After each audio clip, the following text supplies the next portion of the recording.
बस खचाखच भरी हुई थी।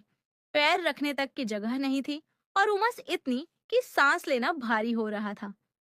मेरी जिंदगी का सबसे बड़ा एग्जाम था, इसलिए इस भीड़ को सहना मेरी मजबूरी थी।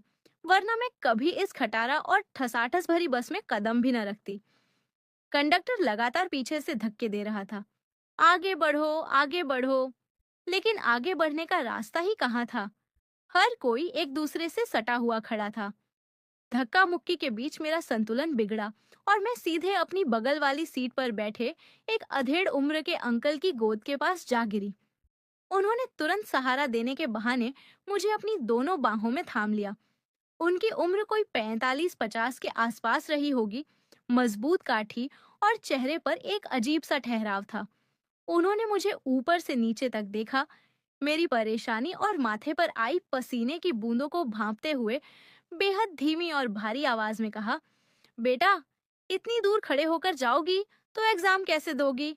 हाथ पैर कांपने लगेंगे। एक काम करो, संकोच मत करो, मेरी जांघों पर बैठ जाओ। रास्ता लंबा है, आराम मिलेगा। उनकी आवाज में एक अजीब सा जादू और अधिकार था, जिसने उस वक्त मेरे संकोच को पूरी तरह से सुला दिया। सच कहूं तो थकावट और एग्जाम के तनाव के बीच मुझे उनका यह प्रस्ताव बिल्कुल भी बुरा नहीं लगा, बल्कि मन ही मन मुझे एक राहत सी महसूस हुई। और मैं बिना किसी नानुकुर के धीरे से उनकी दोनों जांघों पर अपनी पीठ उनकी छाती की तरफ करके बैठ गई।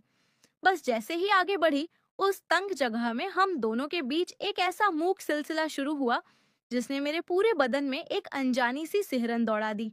और मुझे समझ आ गया कि यह सफर बहुत दिलचस्प होने वाला है। शुरुआत में सब कुछ सामान्य लग रहा था। अंकल ने बस एक अभिभावक की तरह मुझे अपनी गोद में संभाला हुआ था। लेकिन जैसे जैसे बस ने रफ्तार पकड़ी और हिचकोले खाने शुरू किए, उनके छूने का अंदाज बदलने लगा और मैं भी इस बदलाव का पूरा मजा लेने के लिए तैयार थी। बस के मुड़ने पर जब मेरा संतुलन थोड़ा डगमगाया, तो उन्होंने अपनी मजबूत हथेलियां मेरी पतली कमर पर जमा दी। पहली बार जब उनके गर्म हाथ मेरी कमर के कपड़ों के ऊपर से महसूस हुए, तो मेरे पेट में अजीब सी खलबली मच गई। मुझे अच्छी तरह एहसास हो गया था कि यह सिर्फ सहारा देने के लिए नहीं है, क्योंकि उनकी उंगलियां धीरे धीरे मेरी कमर को सहलाने लगी थीं। लेकिन मुझे इसमें कोई आपत्ति नहीं थी। मैं जानबूझकर उनके और करीब हो गई, ताकि उन्हें भी लगे कि मैं असहज नहीं हूँ। मेरा दिल तेजी से धड़क रहा था, पर वो डर से नहीं, बल्कि उस छुअन के मजे से था। तभी अचानक ड्राइवर ने एक बड़ा सा गड्ढा देखकर जोर से ब्रेक मारा। उस तेज झटके के साथ मैं भी जानबूझकर पूरी ताकत से पीछे की तरफ फेंकी गई और उनकी चौड़ी छाती से जा चिपकी। उसी पल अंकल का चेहरा सीधे मेरी गर्दन और कान के पास आया।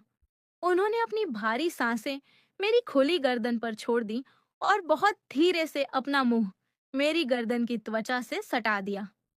उनके होठों का वह हल्का सा स्पर्श जब मेरी गर्दन पर हुआ, तो मुझे अंदर तक एक अजीब सा सुकून मिला।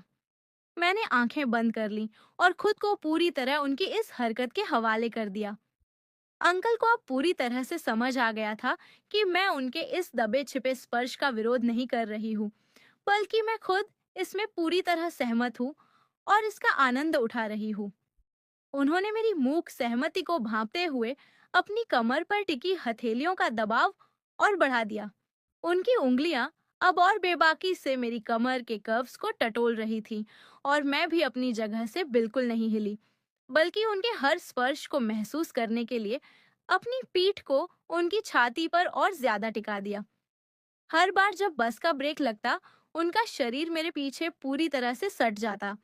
जब भी कोई तीखा मोड़ आता या अचानक ब्रेक लगता, तो वे जानबूझकर अपनी मजबूत जांघों को ऊपर की तरफ उठाते, जिससे मेरा निचला हिस्सा उनके शरीर के साथ और गहराई से सट जाता।